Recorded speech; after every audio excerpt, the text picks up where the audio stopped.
Europe 1. Comme le dit le célèbre adage, quand le bâtiment va, tout va, sauf que le bâtiment ne va pas bien du tout. Le secteur pourrait supprimer 150 000 emplois d'ici 2025. Je vous le disais en titre, 150 000 emplois, c'est énorme. Chiffre donné par le président de la Fédération française du bâtiment.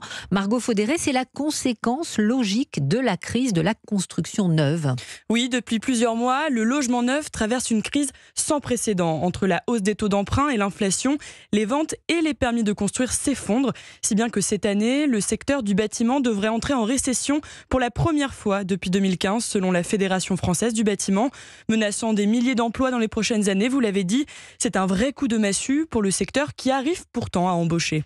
Et qui dit crise de la construction, dit aussi entreprises qui mettent la clé sous la porte, Margot. Oui, les défaillances d'entreprises augmentent dans le secteur. Olivier Saleron est le président de la Fédération française du bâtiment. On atteint à 5% près les défaillances que l'on avait avant Covid. On revient dans une normalité de défaillance qui n'est pas acceptable, bien évidemment. Cette remontée des défaillances est encore un peu biaisée par un rattrapage post-crise sanitaire, mais la Fédération craint une réelle hausse de ce genre de situation si rien n'est fait pour aider le secteur. Margot Faudéré du service économie d'Europe 1.